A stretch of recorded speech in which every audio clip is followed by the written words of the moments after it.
comment créer le site autour de notre maison. Donc ici, je vous mis la maquette du sommatif du cours 13.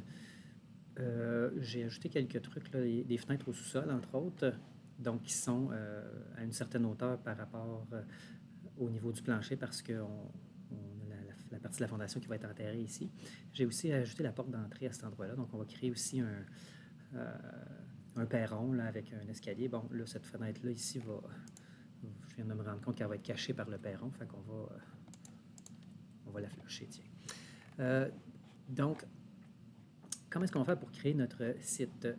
Donc, premièrement, on va aller sur le plan du sous-sol et il faut se créer un terrain. Donc, il y a un onglet là, qui existe. On va sortir de l'onglet architecture momentanément et on va aller dans l'onglet qui s'appelle volume et site, ici. On clique là et avant de pouvoir mettre notre surface topographique, donc notre terrain, il faut mettre notre propriété, donc les limites de notre terrain.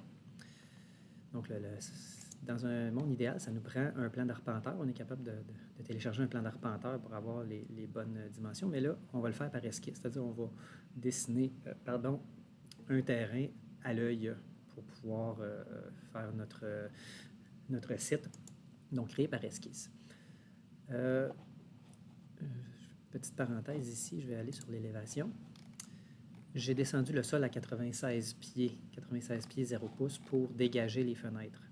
Il y aurait eu moyen de mettre le sol plus haut que les fenêtres et de faire des dépressions autour des fenêtres, des margelles. Bon, c'est un petit peu compliqué pour maintenant. On va se contenter de faire un site et on complexifiera au pire en DAO, en Archi 3, pardon. Donc, je retourne sur mon plan de sous-sol ici. Et je vais dessiner mon terrain. Donc, je peux faire un rectangle comme ça. Et on ne s'enfargera pas là, dans les dimensions. On ne sait pas c'est quoi notre terrain. Ça nous prendrait un plan d'arpenteur. Mais sachez simplement qu'on pourrait... donc, on n'est pas pris avec les dimensions qu'on a là. Je pourrais faire un terrain avec une forme irrégulière comme ceci. Comme ceci. Donc, je vais accepter mon esquisse comme ceci.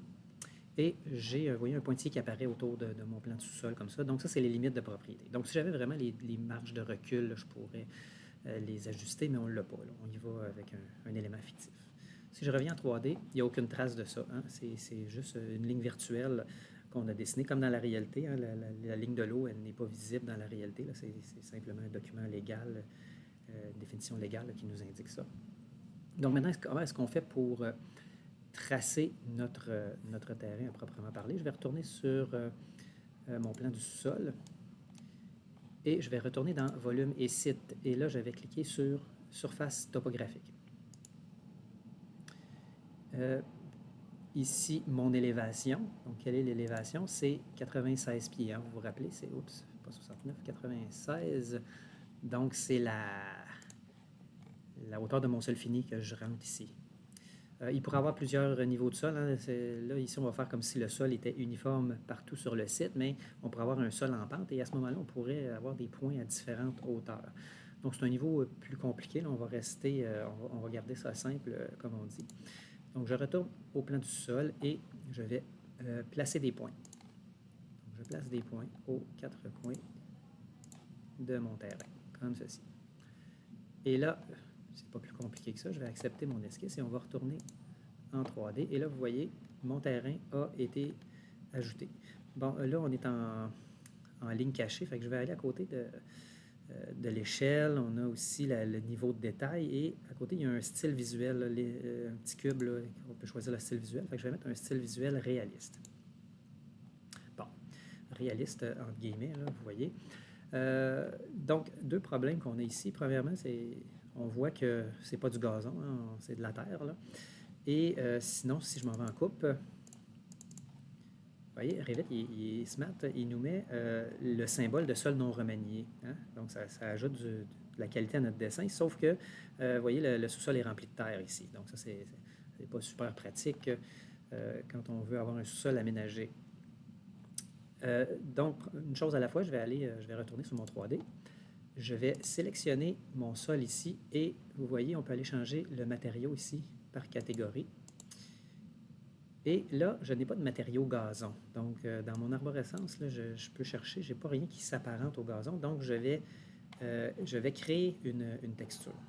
Donc, pour créer une texture, en même temps, ça va être pédagogique, ça va vous montrer comment créer des trucs réalistes, là, au visuel. Donc, comment changer un matériau pour le rendre plus réaliste. Donc, si on a une photo, par exemple, de bardeau d'asphalte qui fait plus notre affaire, on pourrait le changer. Donc, ici, je vais créer mon matériau. Je clique sur la petite boule avec un plus bleu dessus. Je crée un matériau que je vais... Bon, il y a un matériau qui apparaît ici. Je clique droit, je fais renommer.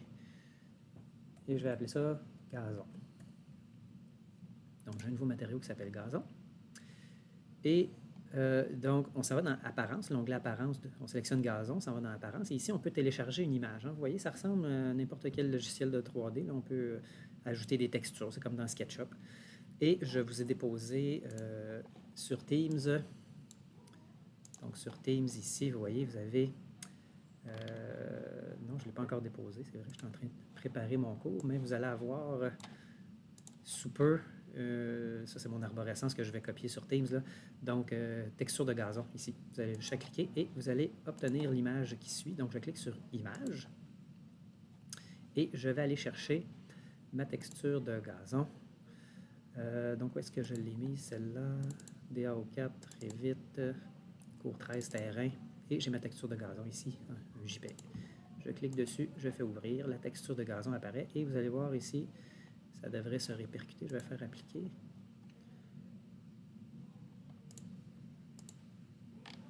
Oups. Normalement, le gazon devrait prendre la couleur du gazon ici. Bon, peu importe, je vais faire OK. Et là, qu'est-ce qui se passe? Je n'ai pas choisi ma texture de gazon. Je pense que c'est ça le problème. Donc, je sélectionne gazon. Il est peut-être en train de travailler, là. On dirait qu'il cherche. Peut-être ça, il n'a pas fini de télécharger. Voilà, c'est ça. Ce qui manquait, c'est qu'il n'y avait pas de mise à jour de la texture. Donc, ça devrait fonctionner. Voilà.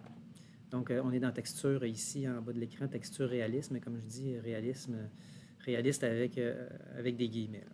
Donc, on a notre texture de gazon qu'on a ici. Maintenant, pour aller corriger notre deuxième problème, qui est qu'on a de la terre dans notre sous-sol, on va retourner sur notre plan de sous-sol et on va cliquer sur... attendez, est-ce que je me trompe? Terre-plein, voilà. Donc, l'option terre-plein. Ça nous permet de faire une extrusion de notre terrain. Donc, on clique sur terre-plein et là, c'est comme quand on a fait notre terrain, il faut aller indiquer des points, là, des lignes. Donc, je vais sélectionner mon mur extérieur. Est-ce que ça va fonctionner, ça? Donc, je vais sélectionner la ligne de chaque côté, la petite ligne verte à côté. Et je vais sélectionner la face extérieure de mon mur de fondation. Faites attention de ne pas sélectionner la semelle. Hein, c'est vraiment la face extérieure de notre mur de fondation. Donc, c'est comme quand on crée un plancher. On fait le tour, comme ceci. Et là, normalement, mes lignes sont reliées. Je devrais pouvoir faire mon terre-plein. Donc, je vais cliquer ici. Et on va aller voir ce que ça donne en coupe maintenant. Donc, vous voyez, mon sol est sorti. Mon sol est sorti de mon bâtiment maintenant. Il est sorti à la face extérieure de mon mur. Hein. C'est vraiment la face extérieure qu'il faut prendre et non pas la ligne extérieure de la semelle. Maintenant, mon terre-plein n'est pas terminé. Vous voyez, il y a comme un espace ici en dessous de ma semelle. Donc, je vais cliquer ici. Et je m'assure que ce soit terre-plein qui soit choisi. Vous voyez ici, terre-plein. Et là, je vais aller modifier le type. Et dans mon type, je vais modifier encore. Mon terre-plein, il y a comme une épaisseur ici. Je ne pourrais pas mettre aucune épaisseur, mais je vais y mettre le plus petit possible. Je vais mettre 1,16, comme ceci. Et là, vous voyez, là, l'illusion est assez parfaite. Donc, jusqu'où va mon terre-plein? Je ne sais pas exactement, c'est difficile à voir. Là. Je pense que c'est ici. Non, ça, c'est ma semelle. Ici. Donc, vous voyez, je ne suis pas capable de le sélectionner. C'est-tu ici, le niveau? Non. Mais en fait, je vais rajouter ma hiérarchie de traits ici. L'illusion est parfaite. C'est exactement ça que je veux. Donc, j'ai ma coupe. Je vois mon sol non remanié autour de ma coupe. Et c'est ça que je veux. Donc, sur mes deux coupes, là, j'ai ça. Ça ajoute au réalisme de mon dessin. Et en 3D, ça commence aussi à... Bon, ça a l'air d'un terrain là, qui entoure la maison. Donc, mon terrain est terminé. Je vais sauvegarder ici mes modifications. Donc, maintenant, je vais aller créer mon perron ici, qui va aller rejoindre mon sol. Ensuite, je vais faire un stationnement, c'est-à-dire un trottoir pour me rendre jusqu'à mon escalier, et je vais finir par ajouter des arbres et des arbustes sur mon terrain. Donc, ce n'est pas une opération qui est très compliquée, hein. On est rendu à 10 minutes, là, vous allez voir, ça y va rondement. Je vais m'en aller sur mon plan du rez-de-chaussée pour créer mon perron ici. Donc, c'est un escalier qu'on crée, architecture. Je vais aller chercher escalier. Et là, je ne vais prendre pas un escalier là, résidentiel open, je vais prendre un escalier monobloc. Donc ça, c'est un escalier coulé en béton.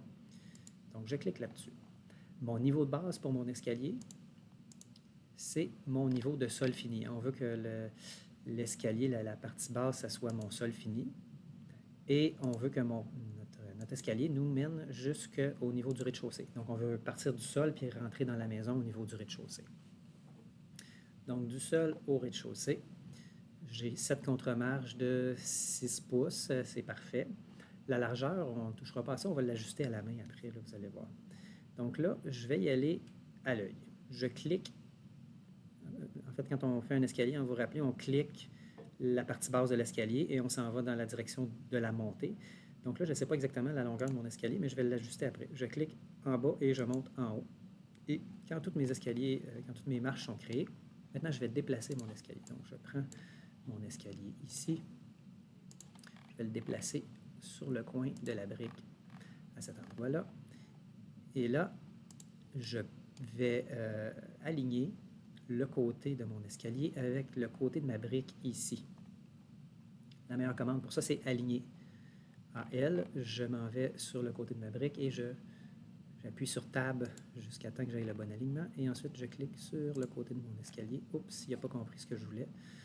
Donc, l'aligner, c'est ce que je voulais. Mais je vais prendre la petite poignée ici. Et je vais tirer jusqu'à l'alignement. C'est pas facile, hein?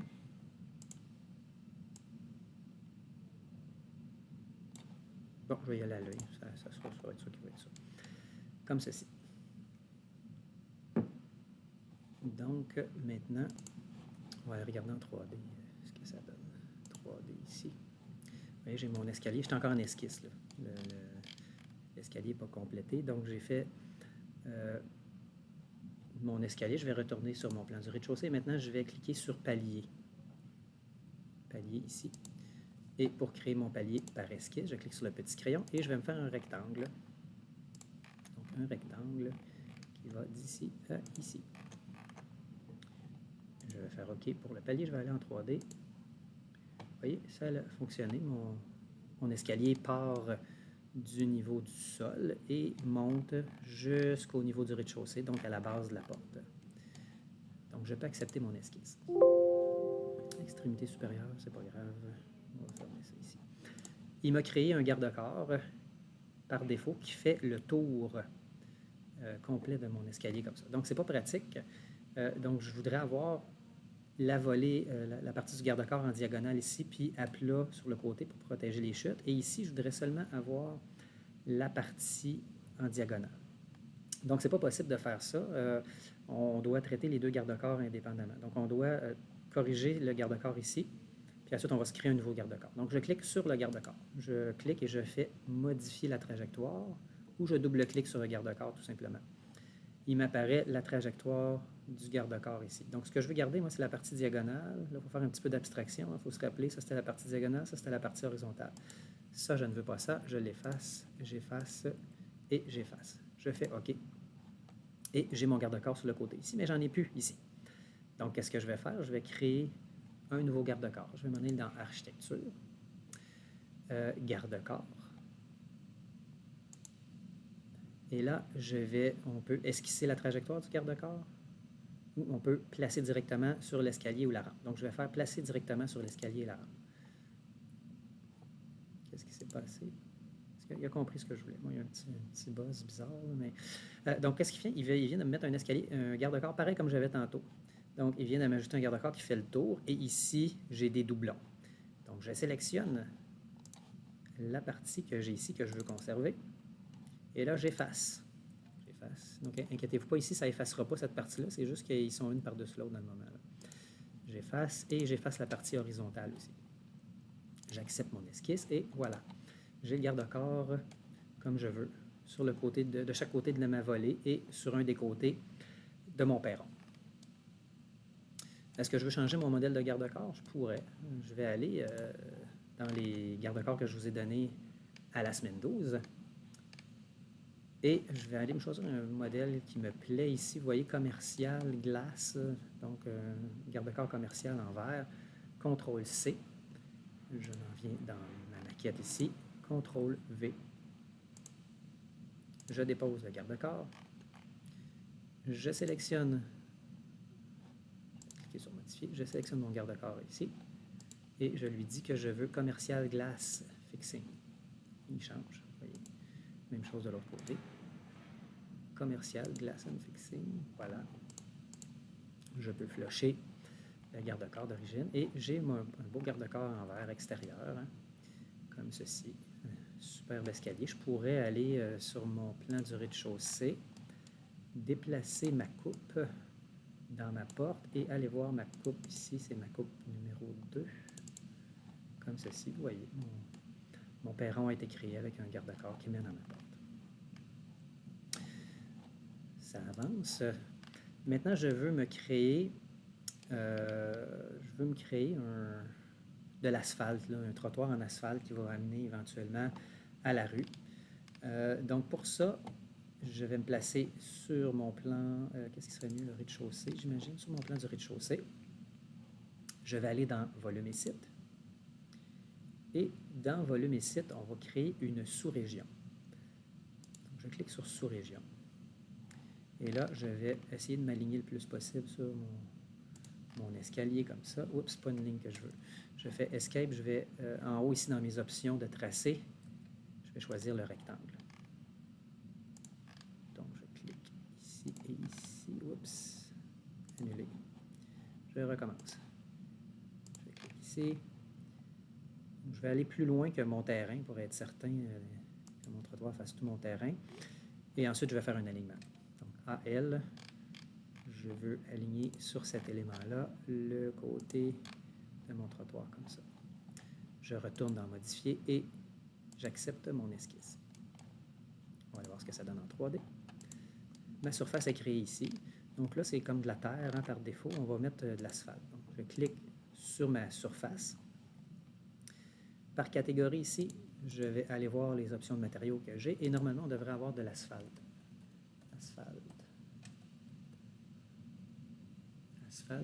Asphalte bitume. OK. Donc, on n'a pas besoin d'aller télécharger une image, autrement dit. Oups, est-ce que ça a fonctionné? On dirait qu'il ne l'a pas pris. Asphalte bitume. C'est vrai qu'il y a de la difficulté à sélectionner des textures. Voilà, il faut attendre que la texture apparaisse comme ça.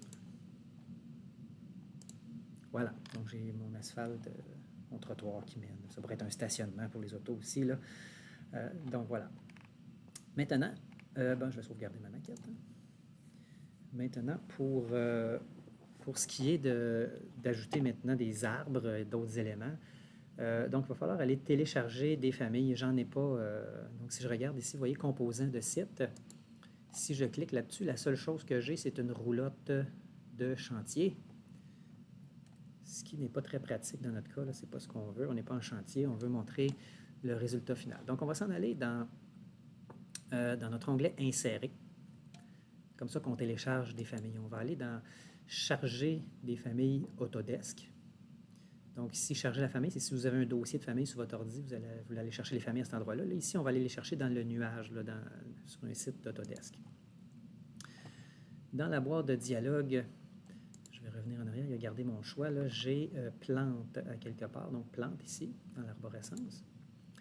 Et dans les plantes, j'ai toutes sortes de choses Donc, je vais aller chercher les arbres que j'ai ici. Vous voyez, arbres automne, conifères, arbres à feuilles, le palmier, on va laisser faire, puis on a des arbustes ici. Là. Ces 5-là, on devrait avoir assez de choix pour faire ce qu'on veut. Je charge les familles dans mon dessin. Donc, maintenant, mes familles sont disponibles. On laisse la petite roulette tourner. Donc, je vais me placer en 3D ici et je retourne dans volume et site. Et composant de site, maintenant, je devrais avoir accès à ces éléments-là. Vous voyez, il y a plein d'arbres qui se sont téléchargés. Donc, ici, j'ai des arbustes. Ici, j'ai des arbres à feuilles caduques. Donc, on va placer, par exemple, un chêne sur le coin de la maison ici. Ensuite, qu'est-ce que je pourrais mettre? J'ai vu un érable. Un érable ici. À l'arrière. Je pense qu'il y avait des conifères aussi. Donc, les conifères. Ici, conifères. Oups, conifères. On va mettre un cyprès, tiens. Oh, petit. On a des arbustes. Bon, je passe vite là-dessus. Hein. Je vais vous laisser le soin de faire un aménagement un peu plus élaboré que le mien, mais voilà. Donc, c'est pas plus compliqué que ça. On peut mettre des accessoires. Hein, aussi, il existe toutes sortes d'autres accessoires qu'on peut placer. Là, si je retourne dans Insérer, Famille Autodesk, si je reviens en arrière, il me semble qu'il y a une catégorie qui s'appelle Site. Ici, Site. Donc, sur le site, bon, c'est plus des choses de bancs publics, de bornes fontaines, mais vous pourrez peut-être trouver des choses, là, les poubelles, pour mettre au bord du chemin, là, histoire de toujours d'ajouter du réalisme. On pourrait mettre une voiture là, dans le stationnement. Bon. Et donc, hein, ces éléments-là, on les voit dans notre 3D, mais si je vais me placer en élévation, on les voit aussi. Donc, les éléments sont apparus sur nos différentes vues. Ça, c'est un petit peu bizarre ce que j'ai ici. Quelque chose d'étrange ici, là. Ça, je ne sais pas c'est quoi. Donc, ça ne devrait pas apparaître. Je ne sais pas quel est le problème. Donc, hein, voilà une belle élévation avec un aménagement paysager qui apparaît avec. Donc, voilà comment aménager votre site autour de votre bâtiment pour compléter l'extérieur de votre maquette.